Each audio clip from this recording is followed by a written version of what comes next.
Fourier. Então, nós vimos a aplicação da série de Fourier a circuitos elétricos. E aí a gente aplica a série de Fourier quando trata-se de um sinal periódico, porém com uma forma de onda que não é uma forma de onda senoidal, né? Então a gente aplica a série de Fourier, transforma um sinal periódico não senoidal em uma soma de senos e cossenos, aí consegue utilizar o conceito de fasor para resolver o problema. E o que acontece quando o sinal ele é não periódico? Eu posso utilizar a série de Fourier? Não. Aí, nesse caso, a gente vai estudar a transformada de Fourier. Portanto, a série de Fourier nos possibilita passar do domínio do tempo para o domínio da frequência, calculando os coeficientes de Fourier para funções periódicas no domínio do tempo. Se a função não for periódica, não pode-se determinar a sua série de Fourier. E é aí que entra a transformada de Fourier. Então, a transformada de Fourier ela estende o conceito de fasores e impedância complexa para funções não periódicas, cujos espectros de amplitude e fase são contínuos e não discretos. Então, outra diferença da transformada de Fourier e da série de Fourier é que na série de Fourier nós tínhamos um sinal que era discreto, né? Nós tínhamos a frequência fundamental e os seus harmônicos.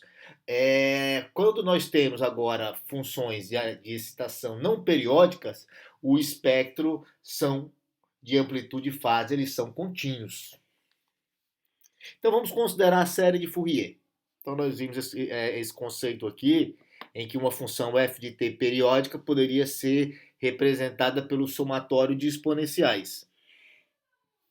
Então essa equação aqui representa a série exponencial de Fourier, onde o coeficiente Cn era dado por essa integral aí. Então, no limite, quando t tende ao infinito, ou seja, a função é não periódica, passa-se de uma função periódica para uma função aperiódica. À medida que t aumenta, a separação entre frequências adjacentes fica cada vez melhor.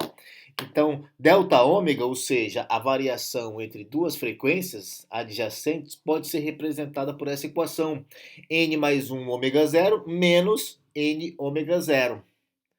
Ok? Resolvendo essa equação, isso aqui é exatamente igual a ômega 0.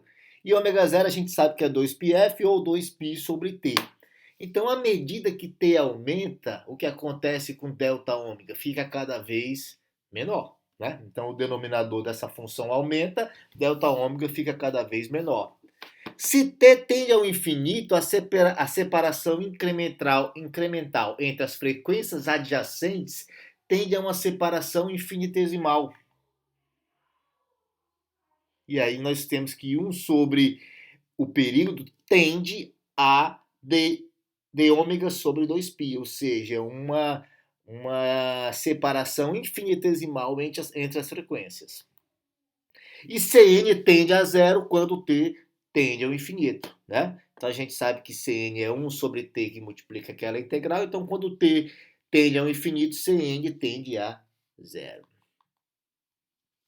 No limite, quando o período tende ao infinito, o produto CNT é dado por essa equação aqui.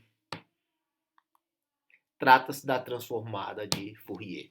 Então, f de ômega é a transformada de Fourier da função aperiódica f de t dada por essa integral aí, ok? Então, nós já temos aqui a nossa equação que nos permite determinar a transformada de Fourier. E a transformada inversa de Fourier, ou seja, trazendo o domínio da frequência para o domínio do tempo, né? A gente investiga a forma limite quando o período tende ao infinito. Então, quando o período tende ao infinito, o que acontece? O somatório tende à integral, CNT tende à transformada de Fourier, f de ômega, n ômega 0 tende a ômega, e 1 sobre t nós já vimos que tende a d ômega sobre 2π. Portanto, nós temos agora aqui a transformada inversa de Fourier. Então, essa equação nos permite transformar do domínio da frequência para o domínio do tempo, né? nós já vimos como levar do domínio do tempo para o domínio da frequência, que é a transformada de Fourier, e agora essa equação nos permite levar do domínio da frequência para o domínio do tempo, a inversa de Fourier. Então vamos a um exercício bem simples. Calcule a transformada de Fourier para A maior do que zero. Então a gente pega a equação para a transformada de Fourier, onde tem f de t eu substituo pela função, ok? Como nós temos a função é e elevado a menos at, u de t, esse u de t nós sabemos que é a função degrau unitário, e a degrau unitário só existe para t maior ou igual a zero, então os limites de integração mudam, né? Então para t maior ou igual a zero, u de t é igual a 1, então eu substituo u de t por 1 e mudo os limites de integração, de zero a infinito. Então essa integral aqui é uma integral tranquila de resolver, dado por essa expressão aqui. Então essa aqui é a transformada de Fourier daquela função lá. Então a gente realizou ali a transformada de Fourier daquela função numa região em que existia convergência para a integral de Fourier. Então não foi necessário fazer nenhuma análise com relação à convergência da transformada. Então, para que a transformada de Fourier exista, é suficiente, mas não necessário, que f de t satisfaça as condições de Dirichlet. Que condições são essas? F de C de t deve ser absolutamente integrável, é a primeira condição. Segunda condição, Dirichlet. F de t deve possuir um número finito de descontinuidades finitas dentro de um intervalo finito. E a terceira condição é que f de t deve possuir apenas um número finito de máximos e mínimos dentro de qualquer intervalo finito. Então, o interessante é que qualquer sinal que pode ser gerado na prática satisfaz as condições de Dirichlet e, portanto, possui transformada de Fourier. Como nós estamos interessados na aplicação da transformada de Fourier a circuitos elétricos, então os sinais que nós vamos analisar são sinais que satisfaz, que podem ser gerados na prática. Portanto, esse sinal satisfaz as condições de Dirichlet. Com isso, a gente sabe que esse sinal possui transformada de Fourier. Então, calcule a transformada de Fourier para a função abaixo, sabendo que A é uma constante real. Então, agora eu já deixei a questão da análise da região de convergência aberta, né? A é uma constante real qualquer. Ela não é mais um número maior do que zero. Então, mesma coisa, né? A gente já tem a equação, onde tem para a transformada de Fourier, onde tem f de t eu substituo pela função degrau a gente substitui por 1 e muda os limites de integração, e aí o que acontece? A gente tem que analisar quando que essa função converge, né? Então essa função converge para A maior do que zero. Então a gente percebe que se A for menor do que zero, eu vou ter uma exponencial que cresce indefinidamente. Então, quando A menor do que zero, se A menor do que zero, quando T tende ao infinito, olha só, a minha exponencial ela vai tender ao infinito. Então não existe a convergência, né? Então, um grupo de funções de interesse não possui a rigor transformada de Fourier. Por exemplo, a função constante. Então, percebam que aplicando a transformada de Fourier à função constante, existe uma indeterminação quando t tende ao infinito. A função cosseno também existe uma indeterminação quando t tende ao infinito. E a função degrau unitário, quando t tende ao infinito, também existe uma indeterminação. Mas a gente consegue resolver isso com algumas manipulações matemáticas, né? Então, a transformada de Fourier para a função degrau unitária é obtida considerando como sendo a exponencial decrescente no limite quando A tende a zero. Então, eu faço a função f de t igual ao limite da função exponencial decrescente quando A tende a zero. Né? E aí a gente já fez, inclusive, a gente só não fez o limite, né? A gente fez a transformada de Fourier dessa função exponencial. Vamos fazer agora a transformada de Fourier da função limite dessa função. Então chegamos nessa expressão aqui, em que a transformada de Fourier é limite de 1 sobre A mais J ômega quando A tende a zero. Então eu consigo racionalizar aquela função ali e chego nessa expressão. Então percebam que a segunda expressão à direita, dentro dos colchetes para o limite, quando A tende a zero, não existe nenhum problema com ela. Ela fica menos J sobre ômega, que é a mesma coisa de mais 1 sobre J ômega. Okay? Agora nós temos que analisar essa expressão aí dentro do limite. Então a função A sobre A ao quadrado mais ômega ao quadrado possui área igual a π, independentemente do valor de A. Então essa função aqui está esboçada graficamente.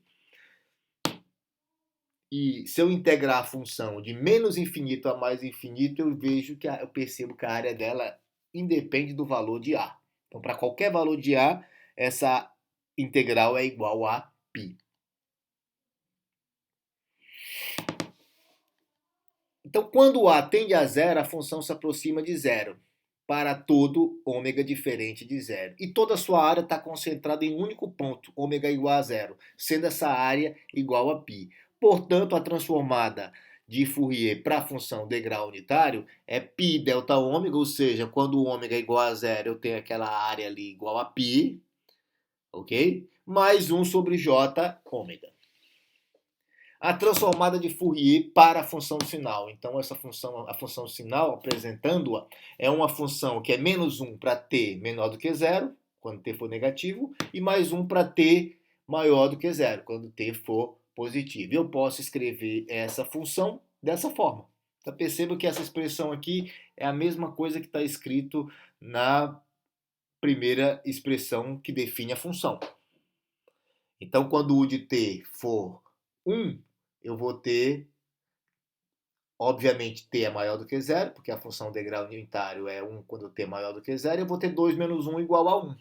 Quando t for zero, o de t é zero, e aí some-se esse primeiro termo da expressão e fica somente menos 1. Então, essa expressão aqui representa a função sinal unitário, ok? A função sinal. Então, a transformada de Fourier para a função sinal é dada por essa expressão. Onde agora a gente vai organizar essa equação para ter uma expressão para a transformada de Fourier da função sinal.